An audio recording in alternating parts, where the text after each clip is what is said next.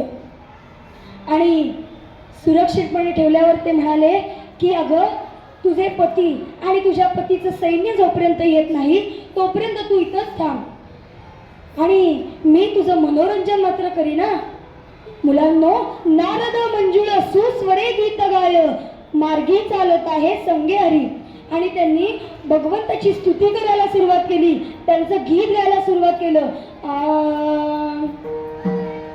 नारायण रमा रमणा, नारायण रमा रमणा, मधुसूदना मनमोहना, मधुसूदना मनमोहना, करुणाघना हरे नारायण रमा रमणा, हरे नारायण.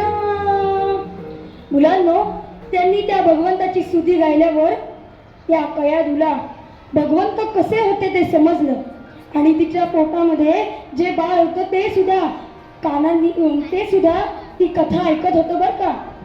आणि नंतर तिचे पती तिला घेऊन गेले आणि काही दिवसांनंतर त्या मुलाचा जन्म झाला आणि त्या मुलाचं नाव होतं भक्त प्रल्हाद. आणि तो भक्त प्रल्हाद निघाला भगवान विष्णूंचा भक्त. त्यामुळे तो भगवंताचं सतत नाम घेत होता. ओम नमो भगवते श्री वासुदेवाय, ओम नमो भगवते श्री वासुदेवाय, असं तो भगवंताचं नाम घेत होता. त्यामुळं तो हिरण्यकश्यपू भडकला आणि त्यांनी पहिल्यांदा त्याला समजावून सांगितलं की अरे, मी देव आहे, बाकी कोणी नाही, तो विष्णू सुद्धा नाहीये, तू माझं नाव घे. पण तो भक्त प्रल्हाद काही ऐकत नाही आणि त्यामुळे तो भयंकर चिडतो आणि त्यामुळे तो शिक्षा त्याला द्यायला सुरुवात करतो. कुठल्या शिक्षा? तर पहिल्यांदा उकळत्या तेलात टाकतो, तर त्याच्या फुलं होतात. नंतर त्याला अजून राग येतो, मग तो एका अंधार खोलीत सोडतो आणि तिथं साप सोडतो आणि साप सोडल्यानंतर तिथे त्याचे हार बनतात. त्याला अजूनच राग येतो. मग तो ठरवतो की आपली बहीण होलिका तिच्यासोबत त्या भक्त प्रल्हादाला देऊ आणि त्याला जाळून टाकू. आणि म्हणून त्याला चितेत बसवलं, पण ती स्वतः जळून खाक झाली. पण भक्त प्रल्हाद बाहेर आला. तो अजून चिडला. नंतर त्यांनी आता शेवटी ठरवलं की आपण त्याला डोंगरावरून ढकलून द्यायचं म्हणून. आणि तो ढकलला तर प्रत्यक्ष भगवंतानेच त्याला झेललं आणि त्यामुळे तो आता थकला. तो म्हणाला की तुझा देव कुठे कुठे आहे रे? त्यावर भक्त प्रल्हाद म्हणतात, तो सर्वत्र आहे, निर्जीवात आहे तर सजीवातही आहे. मग हिरण्यकश्यपू म्हणतो, या खांबात आहे का? तर तो हो म्हणतो. आणि तो हिरण्यकश्यपू जाऊन त्या खांबाला लाथ मारतो आणि मारल्या तो खांब बाहेर पडतो. खांब तुटतो आणि बाहेर कोण येतं? तर नरसिंह येतो. बोला नरसिंह महाराज की जय. आणि नरसिंह बाहेर आल्यावर तो हिरण्यकश्यपूला आपल्या मांडीवर घेतो आणि आपल्या नखांनी त्याचा टराडरा पोट काढून टाकतो. जय जय रघुवीर समर्थ. आणि नंतर त्याचा वध होतो आणि पुन्हा त्या भक्त प्रल्हादाला गादीवर बसवतात आणि पुन्हा विष्णूंचं राज्य सुरू होतं. हा नुसत्या कीर्तनाचा परिणाम आहे मुलांना. आणि कीर्तनामुळे चांगलेच फायदे होतात. मग भगवंत असतो तरी कुठे? हा देवर्षी नारदांना सुद्धा प्रश्न पडला होता. एके दिवशी काय झालं, देवर्षी नारद वैकुंठात गेले. नारायण नारायण नारायण. आणि वैकुंठात गेल्यावर द्वारपालांनी त्यांना अडवलं आणि अडवल्यावर देवर्षी म्हणाले, आज मला का बरं अडवलं जातंय? त्यावर ते म्हणतात की तुम्ही ज्यांना भेटायला आला आहात ते विष्णूच येथे नाही आहेत. देवर्षींना आश्चर्य वाटतं, विष्णू आज येथे नाही, कुठे गेले? म्हणून ते स्वानंद लोकात, कैलासात, ब्रह्मलोकात, इतकंच नाही तर पृथ्वी लोकात सुद्धा शोधतात, पण ते कुठंच भेटत नाही. शेवटी पुन्हा वैकुंठातच येतात. नारायण नारायण नारायण. आणि वैकुंठात आल्यावर द्वारपाल पुन्हा त्यांना अडवतात. पण यावेळेस मात्र देवर्षी थांबत नाहीत, ते त्यांनाच हटवतात आणि आज जाऊन बघतात तर काय, प्रत्यक्ष भगवंत. बोला भगवान गोपाल कृष्ण महाराज की जय.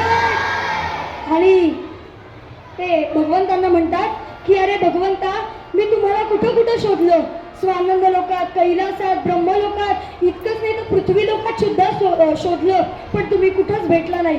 पुन्हा अशी माझी परीक्षा घेऊ नका आणि यासाठी तुमचा कायमचा पत्ता म्हणजे शुद्ध मराठीत परमनंट ॲड्रेस देऊन ठेवा. त्यावर भगवंत म्हणतात नाहं वसामि वैकुंठे योगिनां हृदये रवौ मद्भक्ता यत्र गायन्ति तत्प्रतिष्ठामि नारद. देवर्षी नारद महाराज की जय. आणि त्यावर भगवंत म्हणतात हे देवर्षी, मी वैकुंठात नसतो अथवा साधू संतांच्या अंतःकरणात नेहमीच असतो असंही नाही. फक्त आणि फक्त माझे भक्त जेथे माझं कीर्तन भजन आणि नामस्मरण स्तुती करतायत ना, तेथे मात्र मी नित्य असतो असं भगवंतांनी आपलं स्थान सांगितलं. याच कीर्तन स्थानाचा महिमा सांगणारा संत श्रेष्ठ तुकाराम महाराजांचा अभंग आज मी निरूपणासाठी घेतलेला आहे. मुलांनो, मग भगवंताची आपण स्तुती कुठल्या प्रमाणात करावी, कशा कशा पद्धतीत करावी, तर श्रवणं कीर्तनं विष्णू स्मरणं पादसेवनं अर्चनं वंदनं दास्यं सख्यं आत्मनिवेदनं. म्हणजे काय, तर श्रवणं, मुलांना मोजा बरं किती झाले, श्रवणं कीर्तनं विष्णू स्मरणं पादसेवनम अर्चनम वंदनम दास्यम सख्यम आणि आत्मनिवेदनम. किती झाले, 9. आणि मग ते 9 त्यातली द्वितीय क्रमांकाची कुठली आहे तर कीर्तन. म्हणून महाराज म्हणाले की नवविध भक्तीतील द्वितीय क्रमांकाची भक्ती कीर्तन आहे, पण ती जरी द्वितीय असली तरी ती गुणाने अद्वितीय आहे. अद्वितीय आहे म्हणजे सर्वश्रेष्ठ आहे असं आपल्याला महाराज म्हणाले. मुलांनो, कवी मोरबंद एका आर्येतून संत तुकाराम महाराजांचा अधिकार सांगतात. भगवत भक्ती कराया, भगवत भक्ती कराया, बहुजन जीवासी जो तुका सी कवी, त्याच्या दुसरा धरणीवरी, त्याच्या दुसरा धरणीवरी, येईल कोण हो तुका सी कबीरा. राम राम हरे हरे राम राम, राम राम सीतापदे राम राम, राम राम रघुत्तम राम राम. मुलांनो, कीर्तन आपण कसं करावं, त्याच्या 3 पद्धती आहेत. नारदीय कीर्तन, वारकरी कीर्तन आणि रामदासी कीर्तन. नारदीय कीर्तन म्हणजे काय, मी जसं आता करतोय त्याला नारदीय कीर्तन असं. वारकरी कीर्तन म्हणजे काय की मी उभा आहे आणि माझ्या मागे 7-8 जण टाळ घेऊन उभे, त्यांना वारकरी कीर्तन असे म्हणतात. आणि रामदासी कीर्तन म्हणजे ज्या कीर्तनामध्ये रामाची स्तुती गायली जाते त्याला रामदासी कीर्तन असे म्हणतात. मग हे सगळं आणि हे सगळं होण्यासाठी ते म्हणतात की म्हणून आपल्याला भागवतकार सूत्र श्लोकात म्हणतात कृते अध्यायतो विष्णुं त्रेतायां यजतो मखैः द्वापरे परिचर्यायां कलौ तत् हरिकीर्तनात्. भगवान गोपाल कृष्ण महाराज की जय. महाराज एका अभंग चरणात आपल्याला म्हणतात कलियुगा माझी करावे कीर्तन, कलियुगा माझी करावे कीर्तन, ते नारायण देईल भेटी, ते नारायण कलियुग माझी करावे कीर्तन, कलियुग माझी करावे कीर्तन. मुलांनो, समर्थ रामदास स्वामी आपल्याला म्हणतात की भगवंताविषयीची अनन्यता की म्हणजेच भगवंताविषयीचं प्रेम आपल्या मनामध्ये टिकावंसं वाटत असेल तर आपण कीर्तन केले पाहिजे. कारण भगवंताला कीर्तन हेच प्रिय आहे. भगवंतास कीर्तन प्रिय, कीर्तने समाधान होये उपाये, बहुत जनासी उपाये, हरि कीर्तने कलियुगी. मुलांनो, कीर्तन करण्यासाठी वय, रंग, रूप, जात, पंथ, संप्रदाय इत्यादी कुठल्याही गोष्टींचा भेद नाही. कोणीही कीर्तन करू शकते व आपल्याला त्याचा सर्वांना सारखाच फायदा होतो. शाळेसारखी एंट्रन्स एक्झाम सुद्धा नसते बरं का. आणि म्हणजे यावर महाराज आपल्याला काय म्हणतात की तुम्हाला सर्वांना कीर्तन करण्याचा अधिकार दिला आहे, तर तुम्ही सुद्धा मोठं होऊन कीर्तन कराल ना. त्यावर महाराज म्हणतात, सकळांसी येथे आहे अधिकार, सकळांसी येथे आहे अधिकार, कलियुगी उद्धार हरीच्या नामे, सकळांसी येथे आहे अधिकार, सकळांसी येथे, सकळांसी येथे, सकळांसी येथे आहे अधिकार. मुलांनो, कीर्तन करण्यासाठी आपल्याला काय महत्वाचं आहे तर अभ्यास महत्वाचा आहे. शाळेची परीक्षा जवळ आल्यावर काही कशा उजळणी द्यायला सुरुवात करतात किंवा घरी आपली आई खाली खेळायला सोडत नाही, अभ्यास करून घेते. तसंच कीर्तनाचं आहे. कीर्तन करण्यासाठी खूप अभ्यास महत्वाचा आहे. इत्यादी ग्रंथ, पोथ्या, पुस्तकं याची आपण वाचन केलं पाहिजे, पाठांतर केलं पाहिजे, अभ्यास केला पाहिजे. मग कुठली पुस्तकं तर शिवाजी महाराजांची, साने गुरुजींची, नंतर तुमच्या लहान मुलांसाठी छोट्या छोट्या मुलांची सुद्धा किंवा आपल्या साने गुरुजींची किंवा गोळवळकर गुरुजींची अशी पुस्तके आपण वाचावी. तो उपयोग आपल्या कीर्तनामध्ये होतो. किंवा अजून एक की अजय बुवा रामदासी हे रामायण शिकवतात, तर त्या रामायणाचा सुद्धा उपयोग आपल्या कीर्तनामध्ये आपल्याला करता येतो. किंवा अंजलीताई कराडकर किंवा अनेक ज्या मनाचे श्लोक शिकवतात त्या मनाच्या श्लोकांचा सुद्धा आपल्याला उपयोग कीर्तनामध्ये करता येतो. म्हणून महाराज म्हणतात, बहुत करावे पाठांतर, कंठी धरावे ग्रंथांतर, भगवत कथा निरंतर करीत जावी. मुलांनो, मग आपण कीर्तन कसं करावं तर महाराज एकनाथ महाराज आपल्याला म्हणतात, सगुण चरित्रे परम पवित्रे सादर वर्णावी, सगुण चरित्रे परम पवित्रे सादर वर्णावी, सज्जन वृंदे मनोभावे आधी वंदावी, संत संगे अंतर रंगे नाम बोलावे, कीर्तन रंगी देवा सन्निध सुखे डोलावे, कीर्तन रंगी देवा सन्निध सुखे डोलावे. लनो, आपण कीर्तन करण्यासाठी कीर्तनाचा अभ्यास करावा आणि नंतर भगवंताचं नाम घेऊन आपण भगवंताच्या समोर उभं राहावं आणि कीर्तनाला सुरुवात करावी. नंतर त्या कीर्तनामध्ये आपण आनंदाने डोलावं असं आपल्याला तुकाराम महाराज कीर्तन सांगतात. हेच मूळ पदामध्ये आपल्याला संत तुकाराम महाराज सांगतात,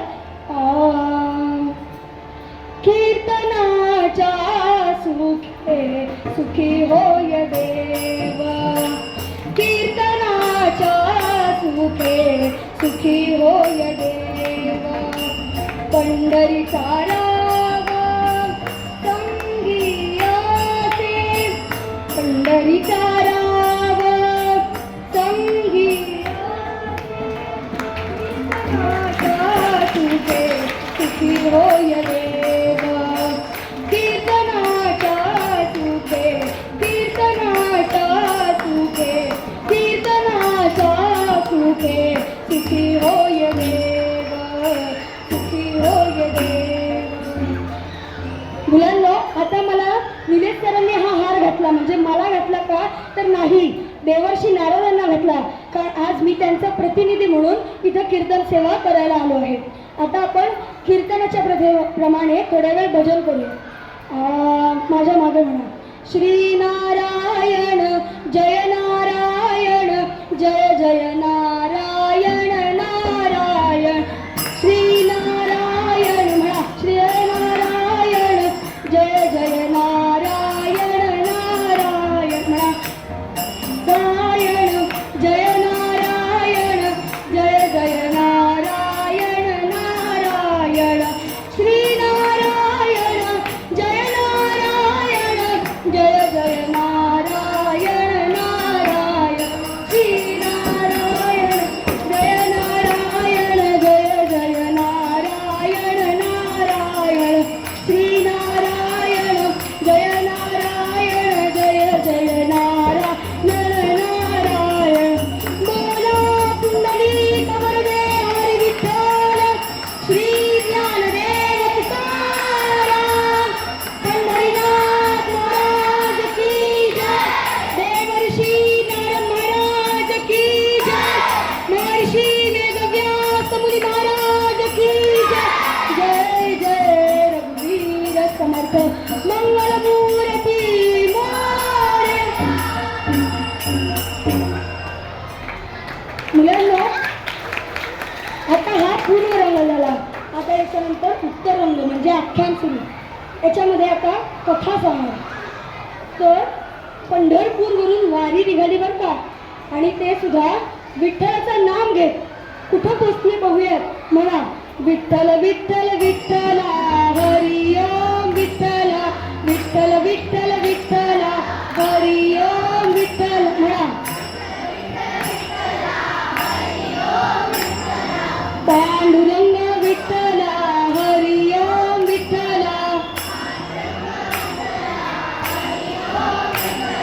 विठ्ठल विठ्ठल विठ्ठला हरी ओम विठ्ठला.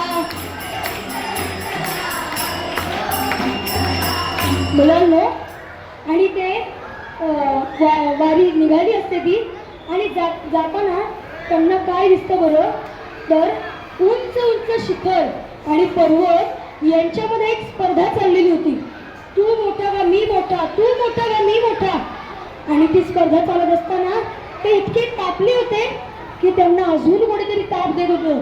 म्हणून ते पर्वत म्हणू लागले की कोण आहे, आम्ही आधीच तापलेलो आहे, तर अजून कोण आम्हाला ताप देतंय, कोण आहे, कोणाच्या दे ही हिंमत. म्हणून त्यांनी आपल्या मस्तकावरची वृक्षांची छत्रे बाजूला केली आणि सगळ्यांच्या मानावरती गेल्या. आणि बघितलं तर काय, तर सूर्यदेवांचं दर्शन झालं. आणि त्यामुळे मग त्यांना समजलं, आणि त्यांना हेही समजलं की आपल्यापेक्षा कोणीतरी उंच आहे, मोठं आहे, कोणाचं तरी सर्वोच्च स्थान आहे, असं त्यांना समजलं. आणि मग त्यांच्यातील ती स्पर्धा थांबली. मग नद्या प्रवाह करू लागल्या, जलप्रात खेळू लागले, झाडं झुडपं आनंदाने डोलू लागली. मग तिथे संत महंत मंडळी तेथे येऊ लागले आणि स्नान संध्या करू लागले. तर कोणी सूर्यदेवांना अर्घ्य देऊ लागले. असा तेथे नित्य नियमाने नामस्मरण सुरू होते. तीर्थी करुनिया स्नान प्रेमे करिता भगवत भजन. द्वारी अभिवंदन येऊनिया करीती. मुलांनो, आणि ती वारी पुन्हा निघाली, ते सुद्धा विठ्ठलाचं नाम घेऊन, आणि निघाली आणि थेट पोहोचली औंढा नागनाथ या ठिकाणी. आणि पोहोचल्यावर त्यांनी पायऱ्या चढायला सुरुवात केली. आणि केल्यानंतर त्यांना पहिल्यांदा नंदिकेश्वराचं दर्शन झालं. आणि त्यांनी जय जयकार केला, पार्वती पते हर हर महादेव. आणि जय जयकार केल्यावर त्यांनी नंदिकेश्वराचं दर्शन घेतलं. आणि आता पायऱ्या चढले, आता उतरणार म्हणून गाभाऱ्याच्या दिशेने निघाले. तोच त्यांना उंबऱ्यानं मर्यादा सुचवली. म्हणजे मुलांनो, आपण कुठल्याही मंदिरात गेल्यावर उंबऱ्याच्या वरती जो गणपती असतो त्याला नमस्कार करतो ना, तर त्याला नामदेवांनी नमस्कार केला. आणि मग ते पायऱ्या उतरून खाली निघाले. आणि त्यांना दिसले तर प्रत्यक्ष भगवंत त्यांना इतका आनंद झाला. आणि नंतर कैलासनाथाचं नागनाथ रूपात दर्शन होऊन त्यांना अजूनच आनंद झाला. उरगनाथा देखिता नम्र माता, उरगनाथा देखिता नम्र माता, करुणी गाती गुणनाम कीर्तिगाता, करुणी गाती गुणनाम कीर्तिगाता. मौळ स्पर्शुनिया दर्शनास घेई, मौळ स्पर्शुनिया दर्शनास घेई, भक्तराणा संतिष्ठ होई. उरगनाथ उरगनाथ उरगनाथ. मुलांनो, आपल्या जवळ असलेल्या कमंडलूतून त्या भगवान शंकरांच्या मस्तकावर जलाभिषेक केला. दुधाभिषेक केल्यानंतर पुन्हा जलाभिषेक केला आणि मग सुंदर अशी फूल वाहिलं, हार घातला आणि भस्म धारण केलं, गळ्यात रुद्राक्षाच्या माळा घातल्या. अशी मनोभावे त्यांनी पूजा केली. आणि पूजा केल्यानंतर त्यांनी भगवंताचं नाम घ्यायला सुरुवात केली. हरि ओम नमः शिवाय, हरि ओम नमः शिवाय, हरि ओम नमः शिवाय. आणि क्षणार्धात काय चमत्कार झाला तर प्रत्यक्ष भगवंत प्रगटले आणि त्यांनी जय जयकार केला. नमः पार्वती पते हर हर महादेव. आणि त्यामुळे त्या मंदिरामध्ये गर्दी होऊ लागली आणि गर्दीमुळे नामदेव महाराजांनी आपलं ध्यान विसर्जित केलं आणि त्यांनी भगवंताला नमस्कार केला आणि बाहेर येऊन सोमसूत्र्याची प्रदक्षिणा घातली. सोमसूत्री म्हणजे काय तर जिथून भगवंताला आपण जलाभिषेक करतो ते पाणी जिथून बाहेर येतं त्या बाजूने पुन्हा उलटं फिरायचं आणि मग भगवंतांना नमस्कार करायला पुन्हा मागं यायचं. याला सोमसूत्री प्रदक्षिणा असे म्हणतात. आणि ते महाद्वाराच्या दिशेने बाहेर आले. फिरून या महाद्वारी येता नामयाची स्वारी, टाळविणा घेऊन करी हरी कीर्तन आरंभिले. मुलांनो, त्यांनी टाळ, विणा, मृदुंग, चिपळ्या हे सर्व घेऊन ते कीर्तनाला उभे राहिले. आणि कीर्तनाला उभे राहिले ही गर्दी वायूनं असं म्हणतात दिली आणि सगळीकडे सगळे लोक त्या मंदिरामध्ये कीर्तन ऐकण्यासाठी येऊ लागली. आणि इतकं प्रांगण भरून गेलं की बसायलाच जागा नव्हती. आणि त्यांनी कीर्तनाला सुरुवात केली. जय जय राम कृष्ण हरी, जय जय राम कृष्ण हरी, जय जय राम कृष्ण हरी, जय जय राम कृष्ण हरी, जय जय राम कृष्ण हरी, जय जय राम कृष्ण हरी. आणि मुलांनो, त्यांनी कीर्तनाला सुरुवात केली मात्र पण सूर्य पुढे जात होता, काळ पुढे सरकत होता आणि संध्याकाळ झाली. आणि ती रात्र होती, शिवरात्र. चतुर्याम पूजा जवळ आलेली होती. आणि ते तिकडचे जे पित्र होते ते एका तीर्थावर स्नान करण्यासाठी गेले. स्नान करुनी नेसली धूत वस्त्रे वस्त्रे, स्नान करुनी नेसली धूत वस्त्रे वस्त्रे, करी घेती भरुनिया स्वर्ण पात्रे, करी घेती भरुनिया स्वर्ण पात्रे. पयोदधिघृत मधु शर्करायुते, पयोदधिघृत मधु शर्करायुते, भक्तराणा संतुष्ट सांब होई, भक्तराणा संतुष्ट सांब होई. आणि मुलांनो, त्यांनी तिथे जाऊन स्नान केलं. नंतर सूर्याला अर्घ्य दिला आणि नंतर स्नान संध्या करून ते पुन्हा आपल्या घराच्या दिशेने आले. आणि एका तप्तामध्ये फूल, हार, चाफा, गंध, अष्टगंध, भस्म अशी सर्व पूजा सामग्री घेतली. एका हातामध्ये स्वच्छ जलाने भरलेला कलश घेतला आणि अशी पूजा सामग्री घेऊन गळ्यात रुद्राक्ष माळा धारण करून आणि आपल्या सर्वांगाला भस्म धारण करून ते निघाले. आणि महाद्वाराच्या दिशेने निघाल्यावर महाद्वारी पोहोचल्यावर त्यांना दिसली ती गर्दी. महाद्वारी येता दिसे भीड भारी, महाद्वारी येता दिसे भीड भारी, हरी कीर्तनी रंगलेल्या नृनारी, कसे आत जावे शिवाच्या करावी, द्विजा ना कळे भीड कैसी करावी. अहो ती गर्दी आपण करून कसं काय त्या कैलासनाथाची पूजा करायला जावं हा त्यांना प्रश्न पडला. आणि नामदेवांचं सुरूच आहे, जय जय राम कृष्ण हरी, जय जय राम कृष्ण हरी, जय जय राम कृष्ण हरी, जय जय राम कृष्ण हरी. ते विप्र म्हणाले थांबा, बंद करायचं सगळं, काय आरंभलंय. आणि ते सुद्धा अहो रस्त्यात, हे काय करीत सा इथे कथा भीतरी, हे काय करीत इथे कथा भीतरी, घेऊनी टाळ वदत सा हरी जय हरी, घेऊनी टाळ वदत सा हरी जय हरी. या इथे राऊळी कांतर मेचा नसे, या इथे राऊळी कांतर मेचा नसे, कैलासनाथ गिरिजाधव शिव हा बसे. वेदांतयुक्त हर शब्द तुम्ही करुनिया, गातचा सकल तो समाज जमवूनिया. उघडेल नयन तो तृतीय आणून चित्ता, भाषांत करा हे बंद कशात बघाता. हे गान सतनामुळी सतीच्या वरा, सतीच्या वरा, हे गान सतनामुळी सतीच्या वरा. जा पंढरीच ऐकवा रुक्मिणी वरा, जा पंढरीच ऐकवा रुक्मिणी वरा, रुक्मिणी वरा, रुक्मिणी वरा. आणि ते म्हणाले अहो शिवाच्या वाटेत अडवळता तुम्हाला काही वाटत नाही. आणि त्यावर महाराज म्हणाले अहो शिवाच्या वाटेत अडवळणं हा आमचा मुळीच उद्देश, उलट ती वाट सर्वांनाच दिसावी म्हणून इथवर आलो, म्हणजे देवांनी तिथवर आणलं. त्यावर विप्र म्हणाले म्हणे देवांनी तिथं इथवर आणलं, कोण हो तुम्ही, स्वतःला कोण समजता, मार्कंडेय समजता की उपमन्यू. महाराज म्हणाले मार्कंडेयासारखी भक्ती आणि उपमन्यूसारखा छंद हा आम्हा पामरांना कसा साधावा. आम्ही इथवर आलो आणि भगवंताचं दर्शन घेऊन लगेच कीर्तनाला सुरुवात केली.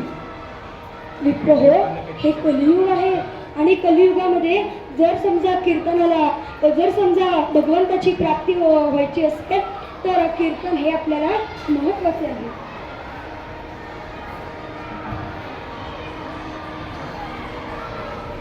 त्यावर ते म्हणाले तुम्ही सुद्धा म्हणा जय जय राम कृष्ण हरी, जय जय राम कृष्ण हरी. पण विप्र म्हणाले नाही नाही, बंद करा सगळं. तुम्हाला जर हे कीर्तन आवडत असेल तर तुमच्या देवाला, आमच्या देवाला आवडत नाही. त्यावर ते म्हणाले अहो तुमचा आणि आमचा देव वेगळा का हो. भर्ग शर्ग हे भिन्न नामुळी, भर्ग शिव हे भिन्न नामुळी, त्यागणे पहा वृत्ती कुळी, त्यागणे पहा वृत्ती कुळी. दूर गोडिबा पुष्पगंध ही, दूर गोडिबा पुष्पगंध ही, वेगळे कसे वाद्यनाद ही, वेगळे कसे वाद्यनाद ही. नामदेव महाराज म्हणाले अहो भगवान शंकरांना म्हणजे ते गानप्रिय आहेत, नृत्यप्रिय आहेत, त्यांना कीर्तन गायन नृत्य हे खूप आवडतं हो. आणि त्यांच्या हातामध्ये डमरू देखील आहेत आणि त्यामुळे त्यांना नटेश्वर सुद्धा म्हणतात बरं का. आणि मी असं ऐकलंय की शुकाचार्यांच्या कीर्तनाला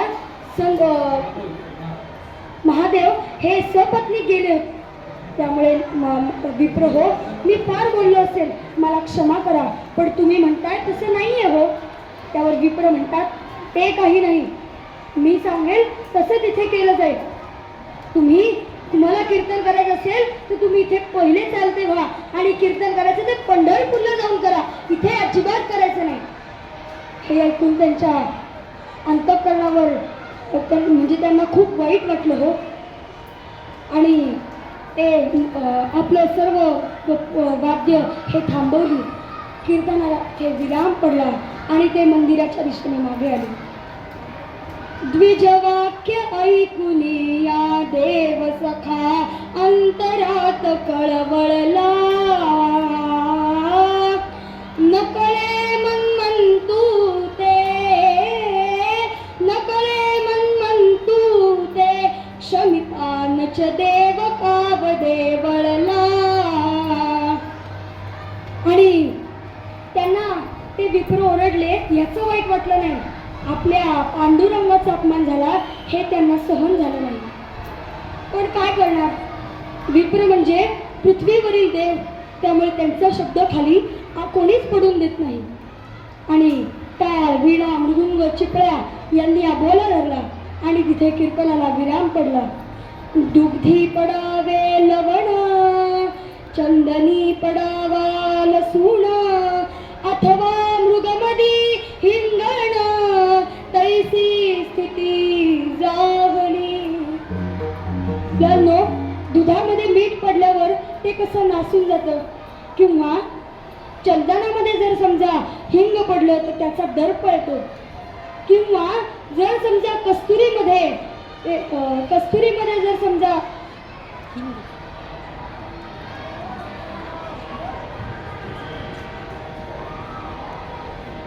जर समजा कस्तुरीमध्ये हिंग पडलं तर ते सुद्धा फाटून जावं अशी स्थिती नामदेवांची झालेली होती.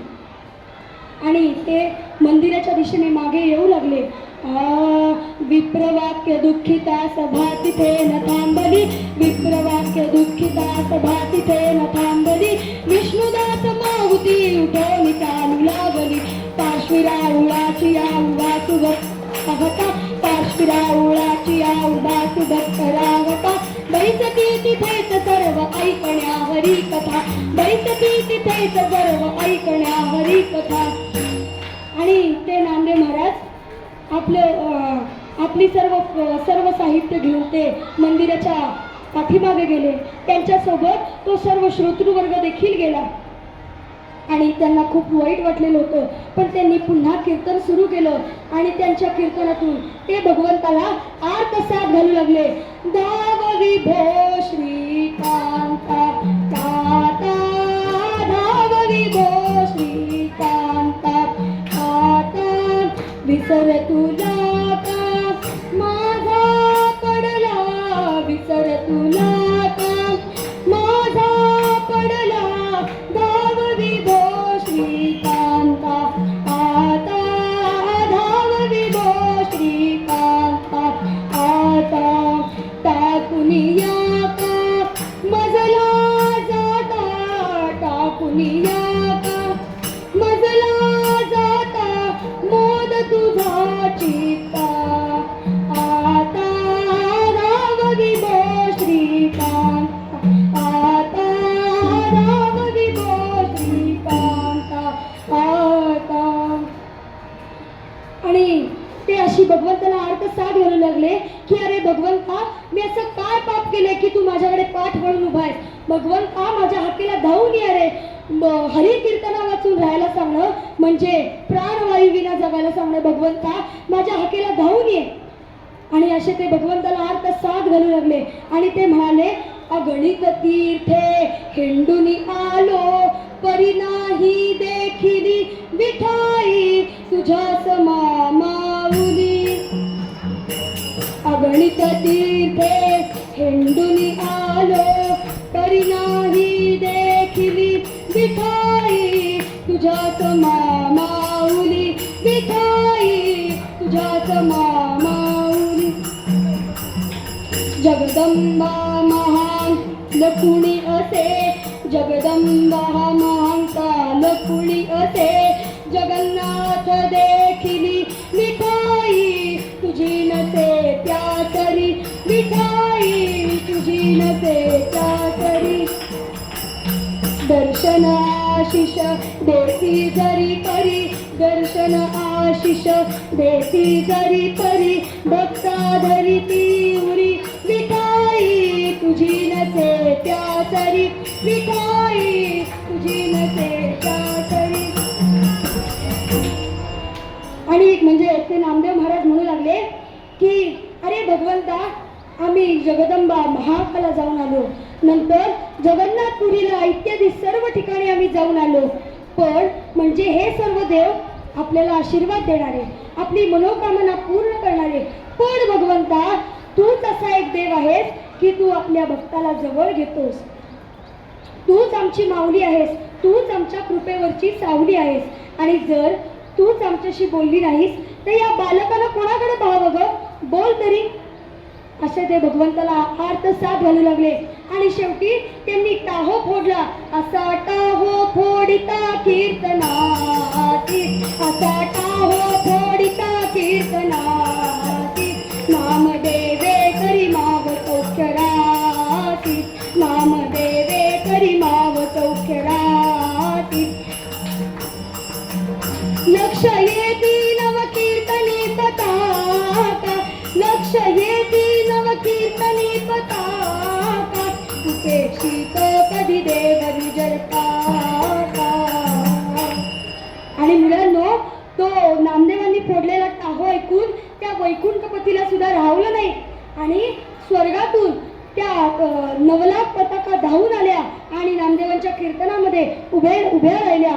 येता नवलाख पताका कीर्तन, येता नवलाख पताका कीर्तन, पाहती उठोनी जन सारे, पाहती उठोनी जन सारे, येता नवलाख पताका कीर्तन.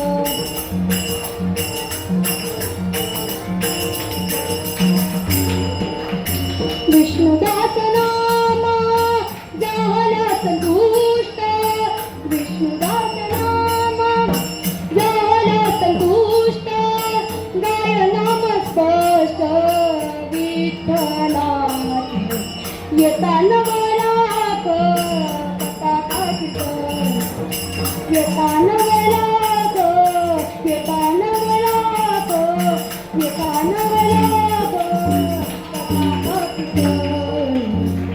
आणि मुलांनो, त्या नवलाख पताका कीर्तनामध्ये आल्यामुळे त्या कीर्तनाला रंग चढला आणि पुन्हा त्यांनी नामदेवांनी कीर्तनाला सुरुवात केली, पण त्यांच्या मनामध्ये मात्र ही खंत होतीच. अनुकूल सर्व आहे शर्वनानुकूल कामला झाला, अपराध काय केला, अपराध काय केला, म्या देवा ते तरी कथाची मला. ते म्हणू लागले की अरे भगवंता, मी काय पाप केले, बोल तरी माझ्याशी. आणि भगवंताने आपल्याकडे पाठ फिरवली. हा असा सारखा मनामध्ये नामदेवांचा विचार सुरू होत. गौरी हरा दीनानाथ धरीन तुझे पाया, गौरी हरा दीनानाथ धरीन तुझे पाया, रुसू नको माझ्या देवा तूच माझी माया, रुसू नको माझ्या देवा तूच माझी माया, गौरी हरा दीनानाथ धरीन तुझे पाया, दयावंत तुझला म्हणती थोर थोर संत, दयावंत तुझला म्हणती थोर थोर संत, एक रूप आपण दोघे दूध आणि साय, एक रूप आपण दोघे दूध आणि साय, गौरी हरा दीनानाथ धरीन तुझे पाय. असा त्यांनी भगवंताला पुन्हा अर्थसाथ घातली आणि आता भगवंतांनी ठरवलं की आपण नामदेवांच्या कीर्तनामध्ये सामील व्हायचं. आणि निशा सरून प्रभात झाली. शिवरात्रीची पूजा करून विप्र बाहेर आले आणि बघतात तर काय, नामदेव मंदिराच्या मागे कीर्तन करत होते, ते पुढे कसे काय आले. सर्वांना आश्चर्य वाटलं आणि सर्व वरती बघतात तो सूर्य कुठे गेला, सूर्याची किरणे. आणि म्हणजेच लक्षावधी देखुनिया निशाणे, डोळे द्विजाचे जणी होत काणे,